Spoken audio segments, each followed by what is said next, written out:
18 रमज़ान मुबारक की सहर नशरियात है और इस सेगमेंट में हमारे साथ मौजूद होते हैं अल्लामा कौकब नूरानी ओकाड़वी साहब। अस्सलामु अलैकुम अल्लामा साहब। वालेकुम अस्सलाम। अल्लामा साहब, आज का हमारा मौजू है उम्मीदें और तवक्कुआत। हम अपने हुकूक हमेशा याद रखते हैं, फ़राइज़ हमेशा भूल जाते हैं, तो ये जो हमारा डबल स्टैंडर्ड है, दोहरा मयार, इसका क्या करना चाहिए? बिस्मिल्लाहि वल्हम्दुलिल्लाहि वस्सलातु वस्सलामु अला रसूलिल्लाह। अलिफ मीम लाम अमल अरबी में उम्मीदों को कहते हैं। अल्लाह ताला ने हमें जो चीज़ चाहिए थी वो पहले दी और फिर हम पर ड्यूटीज़ लगाएं।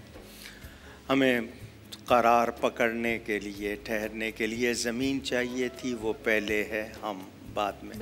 हवा, पानी, ग़िज़ा, जो भी हमारी ज़रूरत थी वो पहले, क्योंकि ज़रूरत पहले होती है, ज़रूरतमंद बाद में होता है। इससे एक पैगाम मिला कि मुझे कोई ऐसा काम नहीं दिया गया। कुरान ने वाज़े कर दिया, ला युकल्लिफुल्लाहु नफ्सन इल्ला वुसअहा, तुम्हारी वुसअत बर्दाश्त से ज़्यादा कोई तुम्हें तकलीफ़ नहीं दी गई। ठीक है। मैं चाहता सब कुछ हूँ, ये भी मिल जाए, ये भी मिल जाए।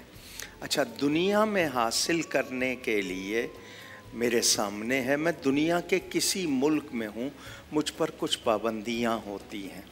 अगर वो मैं पूरी नहीं करता तो वो मुझे अपनी सोसाइटी, अपने मुआशरे का फ़र्द शुमार नहीं करते, कहते हैं निकल जाओ। ठीक है। अल्लाह ताला हमें निकालता नहीं है, लेकिन हम फिर भी तवज्जो नहीं करते। सबसे पहले दो अफराद से मिलकर एक घर बना, चंद घर मिलके ख़ानदान बने, ख़ानदान मिलके मुआशरा बना। तो मैं हाथ उतना ही फैलाऊं कि दूसरे को ना टकराए। सही।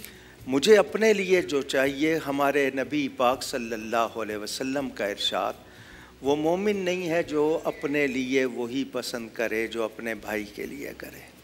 यानी अगर वो अपने भाई के लिए वही पसंद नहीं करता तो वो मोमिन ही नहीं है। यहाँ पर ड्यूटी, फ़राइज़, उसका तो ज़िक्र ही हो जाए तो हो जाए, मांगो नहीं। हुकूक के लिए लड़ना भी है, छीनना भी है, मुकदमे भी करने हैं। तो मुझे याद रखना चाहिए कि मुझे तवाज़ुन करना है अच्छी ज़िंदगी के लिए। मुझे खाना चाहिए, ज़िंदा रहने के लिए, पहनने के लिए कपड़ा चाहिए, ठीक है, मगर मैंने जो तशख़्ख़ुस आइडेंटिटी पाई है उसके कुछ तकाज़े हैं, मुझे वो भी पूरे करने हैं। ठीक है। मैं बाप हूँ तो, मैं भाई हूँ तो, मैं शौहर हूँ तो, मैं बेटा हूँ तो, यही रिश्ते हैं ना। उसके बाद हम दोस्त भी बना लेते हैं। हम बैलेंस भी नहीं करते और हम परवाह भी नहीं करते। अल्लामा साहब, बैलेंस की आप अगर बात करें, बैलेंस के लिए पहला स्टेप होना क्या चाहिए? किस तरह से बैलेंस आएगा लाइफ में? आगे ही होती है पहचान हो कि मुझे क्या करना है, इसको क्या देना है और इससे क्या लेना है। हमें हुक्म दिया गया कि इस बुनियादी इल्म हासिल करें। अब बुनियादी जो है बेसिक नेसेसिटीज़, मैंने कमाना किस तरह है, मज़दूरी करनी है तो किस तरह करनी है। मज़दूर को ये हदीस याद है कि उसका पसीना खुश्क होने से पहले उसको मज़दूरी मिल जाए। ये लफ्ज़ बिगड़ा हुआ है, लफ्ज़ मुज़दवर था, मज़दूर बन गया, लेकिन राइज हो गया, अब चलता है। अब वो मज़दूरी, दूसरा कहता है इसको पसीना तो आए, पसीना आया ही नहीं है, एसी में काम करता है। नहीं, वो एसी में बहुत से लोग, माशा, हम जो एसी में बैठे हमारे पीछे कितने काम कर रहे हैं जो गर्मी में। वो बॉयलर पे जो ड्यूटी है जिसकी, उसका भी सोचें। सड़क पे खड़ा हुआ जो पुलिस वाला है उसको भी सोचें। या बाप आता है घर में सारा दिन धूप में खड़ा होकर रेडी लगाकर जो कुछ करके आता है बच्चों को, उसका भी एहसास। तो मैं यहाँ पर सिर्फ मुख्तसरन ये कहूँगा कि मुझे कोई चीज़ पाने के लिए कुछ करना है और वो मेरे लिए लाजिम है। कुछ चीज़ें हम पर फ़र्ज़ कर दी गई, कुछ वाजिब कर दी गई, कुछ हमारे ऑप्शनल हैं, ऑप्शन पे छोड़ दिया। फ़राइज़ वाजिबात में से नहीं करते तो हुकूक नहीं मांग सकते। اب ہم نے ادا نہیں کیا ہے تو ہم مطالبہ بھی نہ کریں. بھی نہیں کر سکتے. اب اس حوالے سے ہماری گورنمنٹ ہوتی ہے جو سب سے زیادہ مرکزی حیثیت رکھتی ہے, کیونکہ الناس علی دین ملوکہم, لوگ اپنے بادشاہوں کے طریقے پر ہوتے ہیں. تو وہ اگر صرف باتیں کرنا سکھائیں گے, وہ صرف وعدے کرنا سکھائیں گے, دعوے کرنا سکھائیں گے, قوم میں کبھی صحیح نہیں ہوگا. ہم بدر کا ذکر کر رہے تھے کل. حضور صلی اللہ علیہ وسلم نے اونٹ تقسیم کیے, 70 اونٹ تھے 300 کے لشکر کے پاس. تو حضور نے فرمایا باری باری 2 گھنٹے ایک بیٹھے گا, پھر دوسرا بیٹھے گا, پھر تیسرا, ایک اونٹ پہ 3 آدمی. خود جو اپنے لیے اونٹ رکھا وہ بھی اکیلا نہیں رکھا, اس میں بھی باری رکھی. سبحان اللہ. دنیا کو کیا مثال گئی کہ خود, حالانکہ وہ آپ ہمیشہ کہتے ہیں اختیاری طور پر, وہ چاہتے تو پورا اونٹ کیا, ان کے لیے 4 اونٹ ہوتے ہو. فرمایا نہیں, اپنے لیے بھی جو اونٹ رکھا اس پہ باری, اور اس کو بٹھاتے تھے اور خود چلتے تھے. تو یہ مثالیں حضور صلی اللہ علیہ وسلم اپنی خواتین کے ساتھ گھر کے کاموں میں حصہ ڈال دیتے تھے. ہم توہین سمجھتے ہیں, کیونکہ پوری کائنات کے لیے ایگزامپل سیٹ کرنی تھی نا علامہ. تو ہم نے وہیں سے سیکھنا ہے. امیدیں میری بہت ہیں, میرے بچے میرا ادب کریں, میرے دوست میرے ساتھ خوش اخلاقی سے پیش آئیں, میرے رشتہ دار میری عزت کریں, اور میں کچھ نہ کروں. یہ تو نہیں ہو سکتا. اب سسرال کا حق ہے, بیوی کا حق ہے, رشتہ داروں کا حق ہے. بیوی کو لے آیا ہوں, ماں کو بھول گیا ہوں, یا ماں کی اتنی قدر کہ بیوی کو بھول گیا ہوں, اسلام اس کی اجازت نہیں دیتا.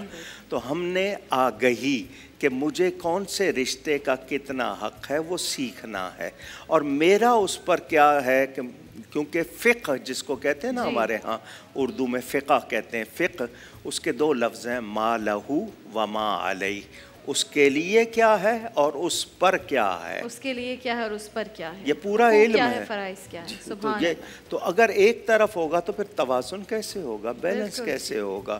آپ چھوٹی سی چیز لینے جاتے ہیں, آپ کو پیسے دینے پڑتے ہیں, کہیں لائن میں لگنا پڑتا ہے, کہیں آپ کے لیے قرعہ ڈالا جاتا ہے, وہ سب گوارا کر لیتے ہیں. جو فرائض واجبات ہیں بھول جاتے ہیں. تو مجھے اپنے بچوں کو کھلانا ہے, پلانا ہے, بیوی کو کھلانا پلانا ہے, یا جس کا مجھ پر حق ہے میں نے اس کا حق. یہاں بگڑتی بات کہاں ہے؟ غلط فرمائشوں سے, غلط تقاضوں سے. پتہ ہے ان کو کہ ہمارے باپ کی یہ حیثیت نہیں ہے, پھر تقاضا کرنا, شوہر کی نہیں ہے بیوی کا تقاضا کرنا. تو اس طرح کیا ہوتا ہے, حرام میں پڑ جاتا ہے بندہ. تو ایسی خواہشیں کرنا جو آپ کو اندازہ ہو کہ وہ پوری نہیں کر سکتے, پھر بھی آپ ایسا ہو جائے, ایسا ہو جائے, ایسا ہو جائے. تو ناجائز امیدیں, ناجائز خواہشات وہ بھی اچھی نہیں ہیں. اور ان کے لیے, اور پھر یہ کہ ایک شخص سے حق ہی حق دیا جا رہا ہے, اس کو کچھ نہیں دیا جا رہا, یہ بھی ہمارے ہاں بہت ہے. اچھا, گھروں میں ہے. ہم کسی ایک پر اتنا بوجھ ڈالتے تھے, میں اس پر کسی کا نام نہیں لے رہا ہوں, مثلا ایک بھائی ہے, ویل آف ہے, سارے خاندان نے اس پہ بوجھ ڈال دیا. بالکل ایسا ہوتا ہے. کہیں ایک جگہ کوئی کمزور ہے تو سب اسی کے خلاف ہو گئے ہیں. تو یہ بہت غلط باتیں ہیں. اگر ہم چاہتے ہیں زندگی خوشگوار ہو, ہموار ہو, تو میں اپنا حق پہچاننے سے پہلے اپنا فرض پہچانوں. بالکل ٹھیک ہے, اپنا حق پہچاننے سے پہلے اپنے فرض کو پہچانیے. اور یہ سب سے جو فرسٹ سٹیپ ہے توازن یا پھر بیلنس کی طرف, وہ یہ ہے کہ آپ کو آگہی ہونی چاہیے کہ آپ, یہ سب تو ہمیں معلوم ہوتا ہے, بلکہ جتنے حقوق ہیں اس سے زیادہ ہمیں معلوم ہوتے ہیں, لیکن جو فرائض ہیں وہ ہم بھول جاتے ہیں.